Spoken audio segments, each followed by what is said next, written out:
Otep, bien-aimés frères et sœurs, vous connaîtrez la vérité et la vérité vous affranchira. Ça, c'est pas moi qui le dis, c'est la Bible qui le dit. Mais moi, je vous dis mieux. Vous connaîtrez la vérité historique, notamment celle de vos ancêtres kémites, et vous aurez une vision globale de ce que c'est que la vraie souveraineté politique. J'ajoute, vous reviendrez à la spiritualité africaine ancestrale et vous comprendrez les enjeux de l'indépendance économique. Et pour terminer, vous accepterez votre identité culturelle kémite et vous obtiendrez deux choses. La première, c'est la paix. La seconde, c'est le développement, à une condition. L'unité de toute l'Afrique noire, l'unité de tous les Noirs du monde entier.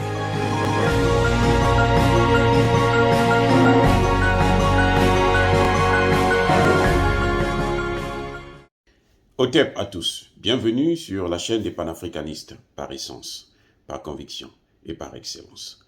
Celle des citoyens kémites, par nécessité et obligation de combat. Nous sommes une chaîne qui n'est guidée que par nos ancêtres et rien que par les ancêtres qui appartiennent à l'égrégore du monde noir. Par conséquent, nous ne croyons en aucun Dieu venu de l'étranger. Toutefois, cette vidéo n'est aucunement destinée à inciter à la haine ou à la violence, car nous menons un combat qui est d'abord et avant tout spirituel, ensuite il est politique, géopolitique et géostratégique. Contre l'impérialisme, le colonialisme, le néocolonialisme et l'endocolona. Sur la base du principe fondamental que nous avons hérité de nos ancêtres kémites, qui est celui de la Mahat, c'est-à-dire solidarité, vérité et justice. Vous êtes donc en droit de connaître la vérité, et nous avons l'obligation de vous dire la vérité et rien que la vérité, afin que justice soit rendue au continent africain. Et ça, c'est notre modeste contribution dans cette noble lutte en faveur de la souveraineté, la dignité et l'unité africaine. Sans oublier, bien entendu, la solidarité. Et ça, c'est ce qu'on appelle le panafricanisme. Alors, bien-aimés frères et sœurs, nous allons vous parler aujourd'hui des 49 mercenaires ivoiriens qui ont été arrêtés à Bamako. Des vrais amateurs. Alassane Ouattara nie complètement, c'est normal. Vous savez, quand on envoie des mercenaires dans un pays, ils sont déjà payés pour la mission. Et quand ils réussissent, c'est bien, on est avec eux. Quand ils échouent, on ne les reconnaît pas. C'est le cas de Bob Dylan. Et quand ils échouent, ce qui se passe, c'est qu'en sous-main, on passe pour négocier. Et vous allez voir, Alassane Ouattara doit se battre. Il doit se donner corps et âme pour essayer de les libérer. J'espère que le gouvernement malien ne cédera pas au chantage et à la pression, à la fois d'Alassane Ouattara ou de son maître, Emmanuel Macron. Parce que tout ça, en fin de compte, c'est quoi? Ça vient carrément de la France. Ce n'est pas Alassane. Alassane Ouattara n'a rien à voir avec le Mali. Alassane Ouattara n'est pas l'ennemi du Mali. Alassane Ouattara est utilisé comme tel. Mais ce n'est pas lui, en fait.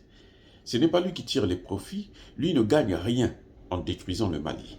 Il ne gagne rien en imposant le djihadisme, le terrorisme au Mali. Les bénéficiaires de toute opération, ce sont les Occidentaux. Malheureusement, Alassane Ouattara tombe dans leur piège en jouant leur jeu, en devenant le cheval de Troie de la France en Afrique de l'Ouest. Il joue exactement le rôle que Blaise Compaoré a joué à l'époque. Et c'est pour ça qu'ils s'entendent d'ailleurs très bien. Vous avez vu quand Blaise Compaoré est allé tout récemment au Burkina Faso, Alassane Ouattara s'est arrangé à prendre des garanties de la part du colonel traite Damiba qu'il ne fallait pas qu'on touche à un seul cheveu de Blaise Compaoré. Il est allé se balader, il est revenu. Parce que ce n'est pas à lui d'apporter la paix, puisqu'il ne peut pas l'apporter, puisque c'est lui qui est à l'origine de cette situation. Si Blaise Compaoré n'avait pas géré comme ça, mal, le Burkina ne serait pas dans cette situation. Donc, Alassane Ouattara, en fait, est en train de jouer le jeu de la France. C'est ça que je voudrais souligner. Vous savez que tout récemment, la France et les États-Unis ont ouvert une école de formation des antiterroristes, de lutte contre le terrorisme. Mais en fait, quand ils disent qu'ils créent une école de lutte contre le terrorisme, nous savons très bien que ce sont eux qui ont amené le terrorisme dans le Sahel à partir de la Libye, en détruisant la Libye. Donc, cette école-là, c'est pour former les terroristes. Jusqu'à preuve du contraire, ces militaires, ces mercenaires, sont identifiés, ils ont des cartes d'identité militaires, ce sont des militaires ivoiriens. Même quand Alassane Ouattara dit qu'il ne connaît pas, c'est juste parce qu'il ment comme il respire. C'est juste parce qu'il est irresponsable. C'est juste parce qu'il a honte de l'acte qu'il a commis. Il a honte de regarder les Africains en face et leur dire que c'est lui qui l'a fait. C'est la honte. Mais comme la honte ne tue pas, malheureusement, avec cette nouvelle génération, mais nos ancêtres, la honte tuait.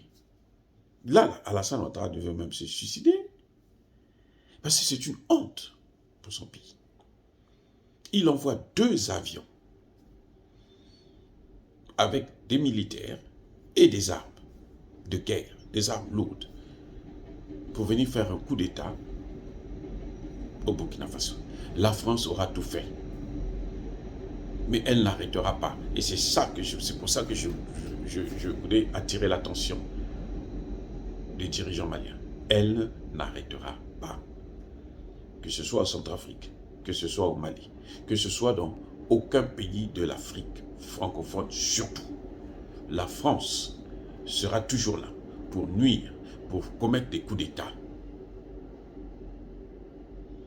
Je répète, que ce soit au Mali, que ce soit au Centrafrique, que ce soit dans aucun pays, dans n'importe quel pays francophone, la France sera toujours là pour nous mener la guerre. C'est à nous de nous débarrasser de la France. C'est-à-dire, il faut sortir de la zone franc, changer de monnaie, et puis, au pire des cas, suspendre les relations diplomatiques avec la France. La seule chose, la seule issue pour que nous puissions avoir notre autonomie, c'est ça. Et vous avez vu la contradiction. Au début, les Nations Unies ont reconnu, la MINUSMA a reconnu que ces mercenaires étaient venus pour remplacer le contingent ivoirien. Eh oui, c'est ça qu'ils ont dit. Et après, quand Alassane Ouattara est saisi, il dit qu'il ne les connaît pas. Or, ce qu'il oublie, c'est que son chef d'état-major avait déjà reconnu qu'effectivement, ils étaient en mission, mais ils avaient oublié de leur donner l'ordre de mission. Vous voyez un peu? C'est-à-dire que même ce chef d'état, il serait viré. Si Alassane Ouattara était sérieux, il serait viré tout de suite. C'est quand Alassane Ouattara dit que non, moi, je ne les connais pas, parce que justement, c'est un négationniste. Il dit, je ne les connais pas. Ils n'ont jamais été envoyés par le gouvernement. Nous n'avons aucun rapport avec eux. Il ne reconnaît même pas qu'ils sont des militaires alors qu'ils ont des cartes d'identité de l'armée ivoirienne. Ils sont là dans le fichier. Mais le chef d'état-major, quand il parle, c'est parce qu'il sait que ce sont ces éléments. Donc, voilà la contradiction. Maintenant, que fera le gouvernement malien? Que fera le gouvernement malien? Va-t-il plus tard négocier pour les remettre aux Ivoiriens? Non, je pense qu'il devrait faire la prison à vie. Parce qu'ils sont venus pour arracher des vies. Donc, il faut les mettre en prison à vie. Il faut que leur carrière s'arrête là. Il ne faut plus qu'ils aient l'occasion de rencontrer encore, de voir leur famille. Parce que ceux qu'ils ont déjà tués, parce que ce n'est pas certainement la première fois qu'ils viennent en Côte d'Ivoire. On n'envoie pas des gens qui ne connaissent pas le pays. On envoie des gens qui connaissent bien le terrain. Donc c'est sûr que c'est des gens qui sont déjà venus faire des opérations. Et c'est pour ça que cette fois-ci, bon, ils se sont dit, non, c'est trop facile pour nous. Et je pense que Alassane Ouattara, s'il est vraiment sérieux, s'il veut maintenant prendre conscience de tout le mal qu'il a fait à l'Afrique et à la Côte d'Ivoire en particulier, il devrait fermer cette école de antiterroristes des Français et des Américains. Il devrait la fermer. Elle n'a pas de raison d'être. Si les Ivoiriens veulent lutter contre le terrorisme, je pense que nos militaires sont assez formés pour pouvoir faire leur job et non aller dans des écoles de merde juste pour préparer encore comment il faut faire des coups d'État dans la sous-région. J'espère que le gouvernement malien sera ferme cette fois-ci, qu'il ne va pas céder. Et j'espère que cette mission des Nations Unies là, devrait maintenant prendre fin. Les Allemands, on les voit encore, ils sont à l'aéroport. Que font-ils là-bas? Puisque eux, ils avaient dit qu'ils devraient partir. Mais ils n'ont qu'à tous partir. Ça dit que ces Occidentaux, ils ont un problème avec l'Afrique. Ce sont eux qui décident de partir parce qu'ils ne peuvent pas travailler avec les Russes. Mais ils n'ont qu'à partir définitivement et puis nous laisser avec nos matières premières. Ils ne sont pas obligés de venir exploiter nos matières premières. On n'a pas besoin d'eux. Nous sommes prêts maintenant à exploiter nos matières premières nous-mêmes. On est capable de former des gens. Ça prendra un peu du temps, c'est vrai, mais pour l'instant, là, ils n'ont qu'à laisser ça, que ça traîne. Nous, on n'a pas besoin d'eux. Le Mali a été sous embargo pendant plus de 6 mois. Et le Mali s'en sort beaucoup mieux que tous les pays d'Afrique francophone actuellement. Je répète, le Mali a été sous embargo pendant plus de 6 mois. Le Mali est le pays qui s'en sort le mieux dans toute la zone, parmi tous les pays francophones qui utilisent le franc CFA notamment. Si le Mali est arrivé à intercepter, à interpeller ces militaires, ces 49 mercenaires, c'est parce que le Mali a un système de renseignement assez performant.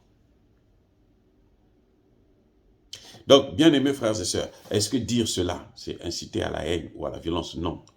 Nous sommes une force tranquille. Ya ba colère veille, ya malembe. Soyez bénis par le Dieu de Kémit. J'ai dit, et comme vous savez, j'assume.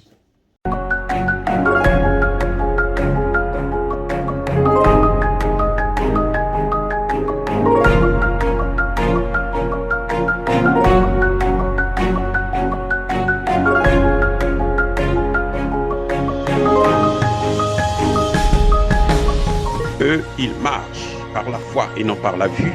Mais moi, je vous conseille vivement de marcher par la connaissance scientifique et historique, notamment celle de nos ancêtres kémites, par les 5 sens et par l'intelligence. Otep, vive l'Afrique éternelle et que Dieu vous bénisse. Abou Apia.